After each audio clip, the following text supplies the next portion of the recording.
ज्ञान गुण सागर, जय कपीस तिहुँ लोक उजागर। वरुण देव की हिमशिला में बंदी मारुति राम नाम का सिमरन कर पुनः मुक्त हो जाते हैं। वहीं दूसरी ओर रावण सूर्य ग्रहण में अपने मायावी आकर्षण कवच को जागृत कर आसुरी शक्तियां पाने की तैयारी में है। सूर्य ग्रहण पर होने वाले मायावी यज्ञ और साधना से हम असुरों को अनेकों मायावी शक्तियां प्राप्त होने वाली हैं। इसी बीच सुमेरु के सैनिकों को मारुति के आकाश मार्ग की ओर जाने का पता चलता है। इधर सूर्य को ग्रसने राहु अपने लोक से निकलता है, किंतु मारुति को सूर्य की ओर बढ़ता देख राहु क्रोधित हो जाता है। ये मेरा ग्रास है। मैं खाने जा रहा हूँ इसको। मारुति को सब तो रोकने आ रहे थे और ये खाने आ गए। हाँ?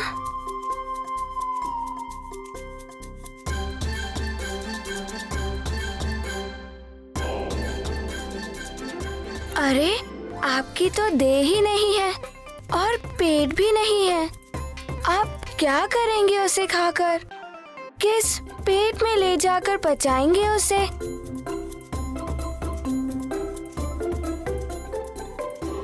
मारुति उस आकाश फल को खाने वाला है। मारुति को बड़ी तीव्रता से भूख लगी है और उसी कारण माँ भी बहुत दुखी है। कुछ भी हो, मैं उसे खाऊं, बचाऊं या कुछ भी करूं, इससे तुम्हें कोई सरोकार नहीं। इस पे तुम्हारा कोई अधिकार नहीं। ये मेरा ग्रास है, मेरा। उसमें सिर्फ और सिर्फ मेरा अधिकार है। ओहो, अरे समझते क्यों नहीं? आपका तो पेट भी नहीं है और देह भी नहीं है। किंतु मेरा पेट तो भूख से कुलबुला रहा है। लगता है ये उद्दंडी बालक ऐसे नहीं मानेगा। इसे दंड देना ही पड़ेगा।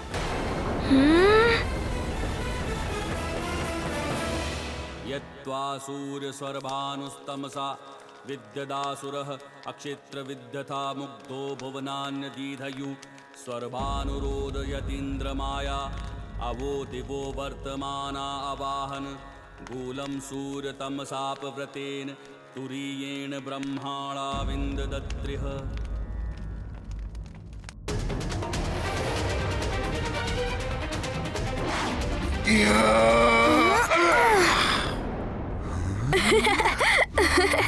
मारुति को भूख लगी है और आप मारुति को हंसा रहे हैं।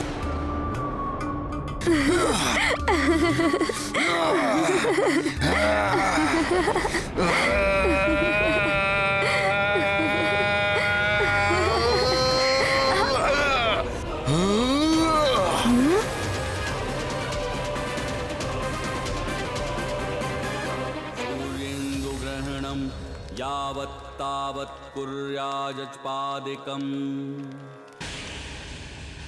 बस कुछ क्षण और प्रतीक्षा। सूर्य ग्रहण होते ही कवच में सिद्ध मायावी शक्तियां आना आरंभ हो जाएंगी।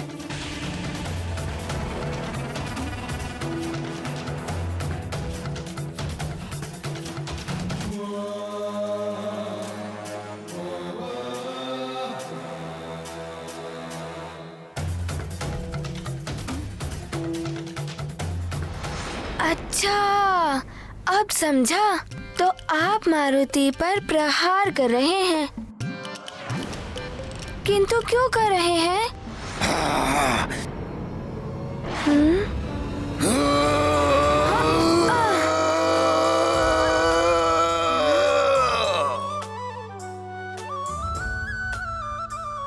देखिए, मारुति की आपसे कोई शत्रुता नहीं है, फिर भी आप ऐसा क्यों कर रहे हैं? बार बार राहु समझा रहा तुझे। हाँ?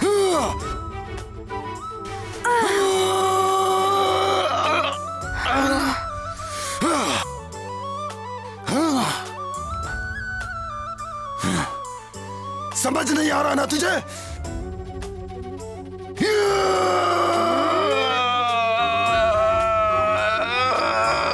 आप मारुति को विवश कर रहे हैं, क्षमा कीजिएगा।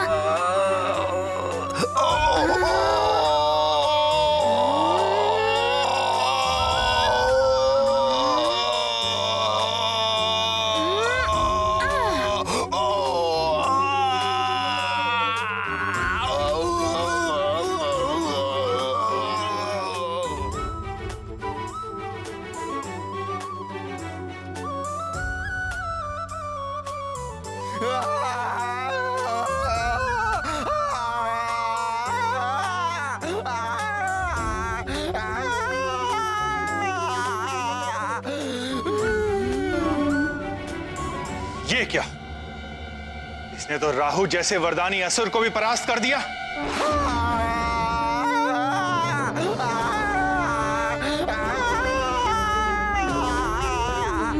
मारुति का आकाश फल।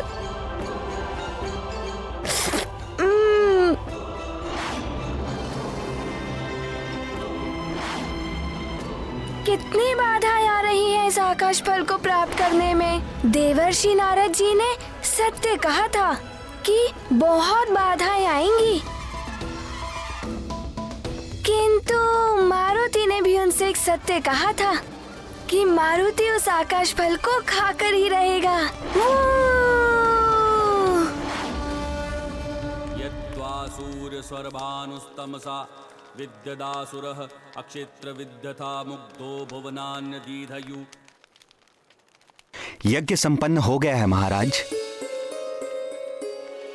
अब सूर्य ग्रहण प्रारंभ होने वाला है।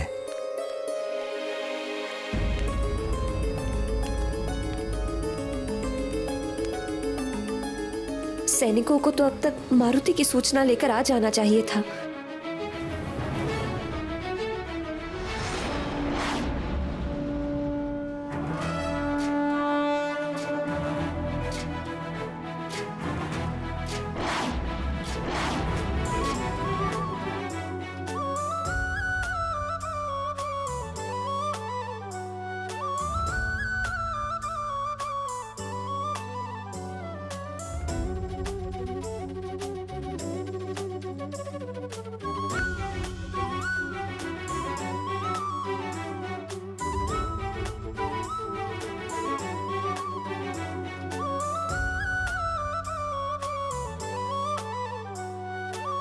ये क्या हो रहा है?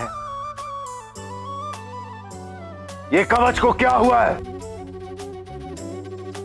इसमें आलोकित होने वाला प्रकाश लुप्त कैसे हो गया?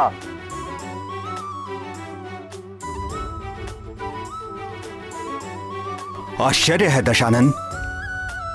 ग्रहण का समय हो चुका है, किंतु ग्रहण अभी आरंभ नहीं हुआ। छाया भी अपने स्थान तक पहुंच चुकी है, किंतु ग्रहण का कोई लक्षण नहीं दिखाई दे रहा है।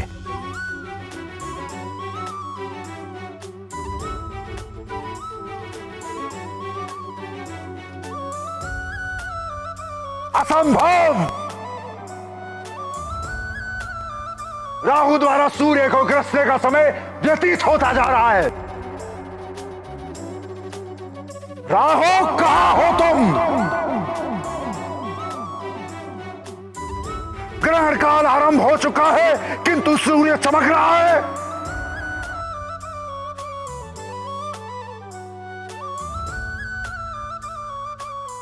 कहीं देवताओं ने फिर से छल तो नहीं किया, या राहु को रोकने की कोई नई युक्ति ढूंढ ली है। ये देवता भली भांति जानते हैं कि चंद्र ग्रहण और सूर्य ग्रहण के समय ही असुर अपनी असुरी शक्तियों में वृद्धि करने के लिए मायावी यज्ञ और विधान रचते हैं। यदि यह सत्य है कि सूर्य ग्रहण रोकने में देवताओं ने प्रयास किया है, तो महादेव की सौगंध, दशानन के कोप का भागी बनना पड़ेगा तुम्हें।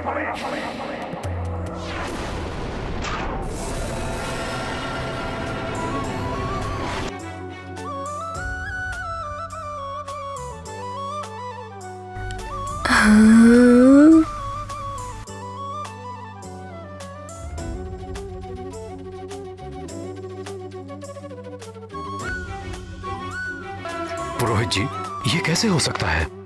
पहले कभी नहीं सुना कि सूर्य ग्रहण अपने निर्धारित समय पर आरंभ ना हुआ हो। महाराज, वो युवराज। क्या हुआ मेरे पुत्र मारुति को? क्या हुआ मेरे लाल को? महारानी जी, युवराज के मित्रों ने बताया है कि युवराज सूर्य को आकाश का फल समझ के उसे खाने के लिए गए हैं।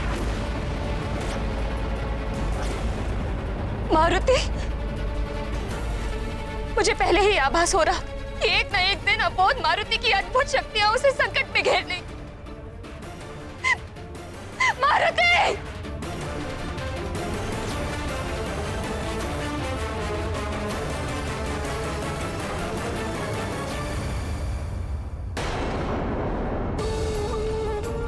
हे प्रभु, हे देवेश्वर, हे भोलेनाथ, हे कृपालु, मेरे लाल की रक्षा करना, उस पर कोई संकट आने ना पाए।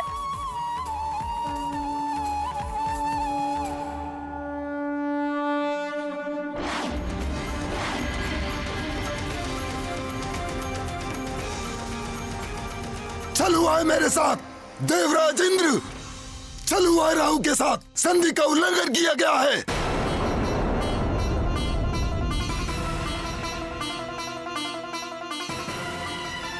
क्या अनर्गल प्रलाप कर रहे हो राहु?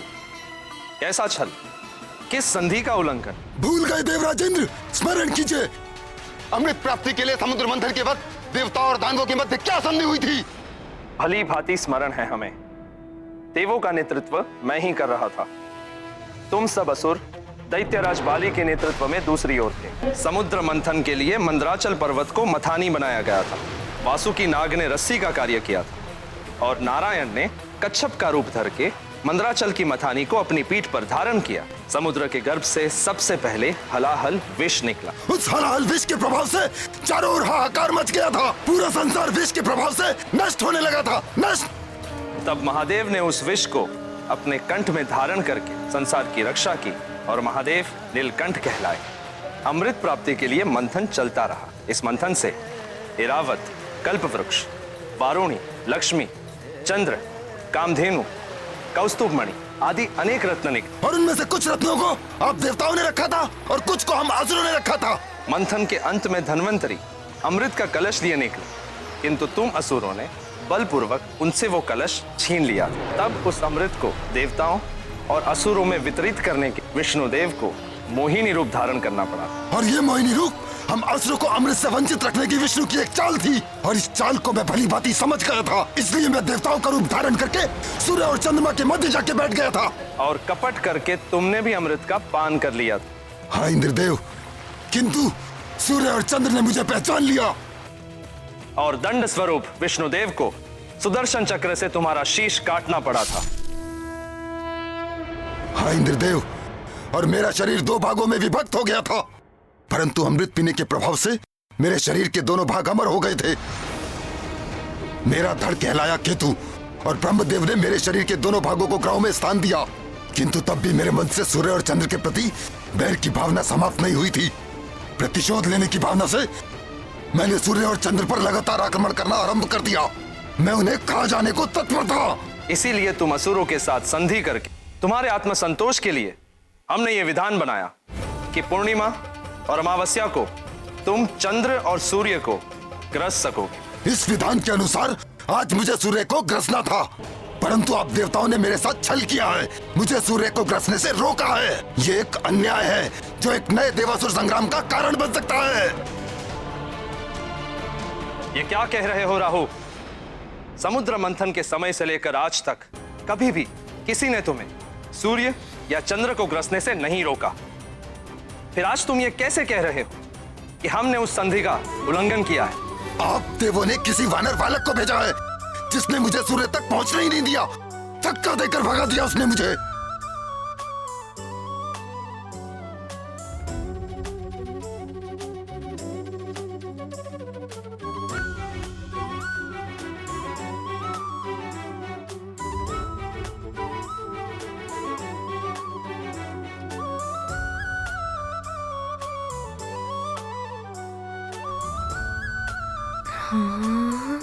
देवराज इंद्र ने किसी वानर बालक को नहीं भेजा। न जाने तुम किस वानर बालक की बात कर रहे हो। आश्चर्य, आप देवताओं के राजा हैं। सृष्टि का शासन तंत्र आपके अधीन है और एक वानर बालक आपकी शासन व्यवस्था के साथ खेल रहा है, और आपको इतना भी ज्ञात नहीं है कि वो उद्दंडी बालक है कौन। यदि तुम्हारा कथन सत्य है राहु, तो देवों से तुम असुरों की उस संधि को तोड़ने और देवराज इंद्र के अधिकार में हस्तक्षेप के अपराध में मैं स्वयं उस वानर बालक को दंडित करूंगा। मेरा वचन है तुम्हें सूर्य को ग्रसने से कोई नहीं रोकेगा। आओ मेरे साथ।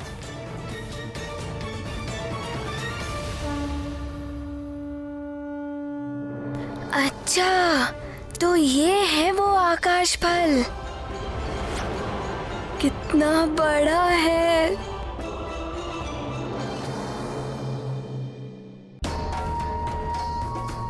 यदि इस बालक ने मुझे अपना ग्रास बना लिया तो देवों, असुरों और समस्त जगत के सामने मैं हास्य का पात्र बन जाऊंगा।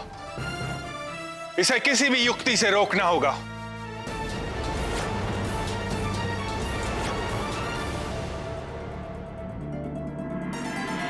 नारायण नारायण। कालदेव, अग्निदेव, वरुण देव, आपका अभिमान तो चूर चूर कर दिया एक बालक ने। इससे तो मारुति की भूख अवश्य मिट जाएगी।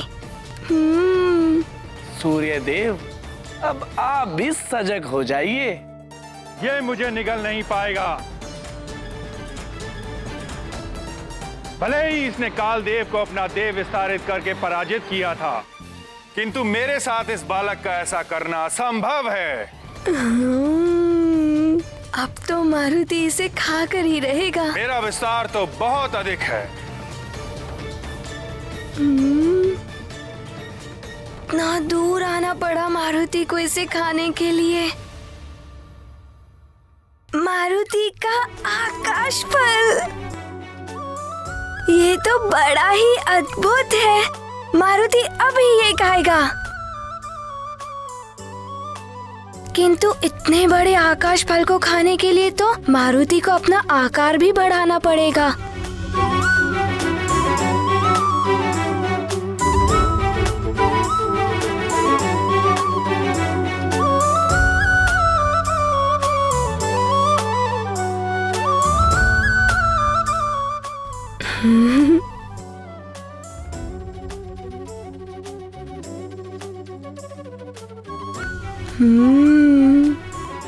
अब खा सकता है मारुति इस आकाश फल को।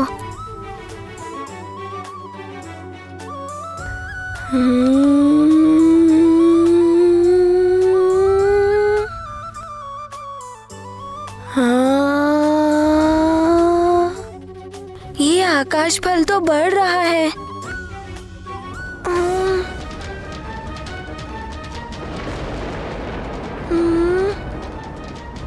ये आकाश फल इतना क्यों बढ़ता जा रहा है?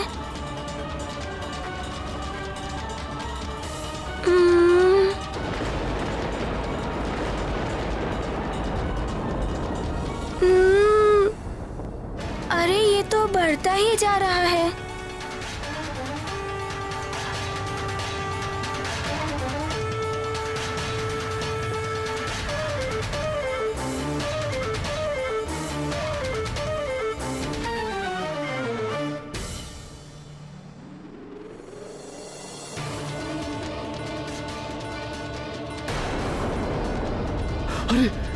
अरे अरे आज ये क्या हो रहा है?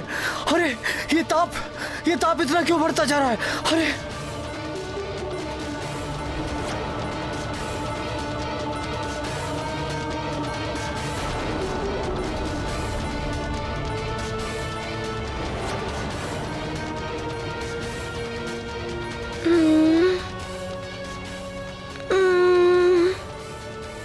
क्या करे मारुति? इसे तो पता है कि मारुति को कितनी तीव्र भूख लगी है, इसीलिए ये बड़ा हो रहा है। देवर्षि नारद जी ने तो बड़ा ही अच्छा फल दिखाया है। इसे खाकर तो मारुति की भूख भी मिट जाएगी और माँ की चिंता और दुख मिट जाएगा।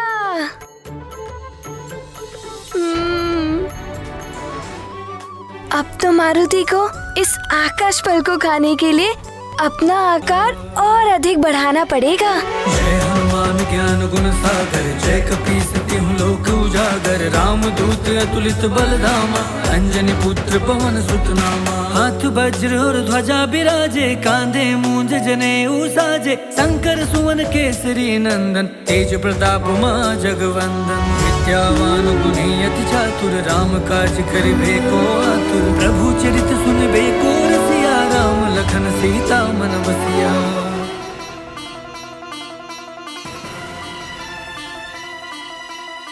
अरे ये तो और अधिक बढ़ता जा रहा है। ग्रहण तो हुआ नहीं और सूर्यदेव का ताप भी असहनीय हो गया है। ये ताप तो बढ़ता ही जा रहा है। इस सूर्य का ताप तो बढ़ता ही जा रहा है। प्रलय तो नहीं आने वाला है। यहाँ प्रलय तो नहीं आने वाली है।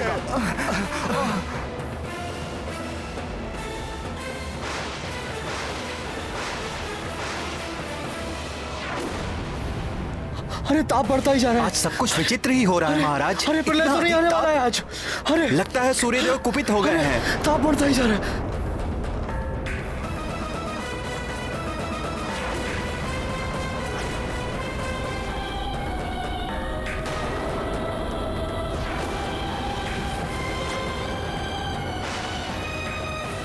ये तो प्रलय के लक्षण दिखाई दे रहे हैं।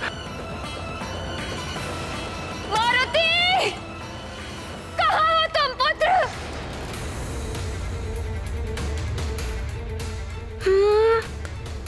ये आकाश फल तो कितना बड़ा हो गया।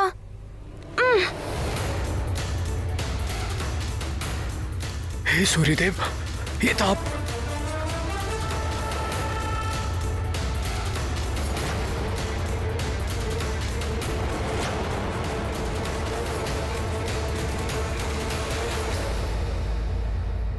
हे महादेव, ये तो अनर्थ होने जा रहा है। सूर्यदेव एक सीमा तक ही अपना आकार बढ़ा सकते हैं। अपनी मर्यादा से अधिक आकार बढ़ाएंगे तो उनमें विस्फोट हो जाएगा। वे स्वयं खंडित हो जाएंगे और खंडित हो जाएगा उनका सूर्यलोक। असमय ही सृष्टि में प्रलय आ जाएगी महादेव।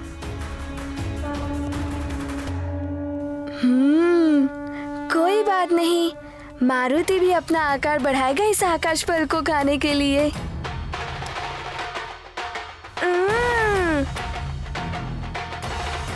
Mm.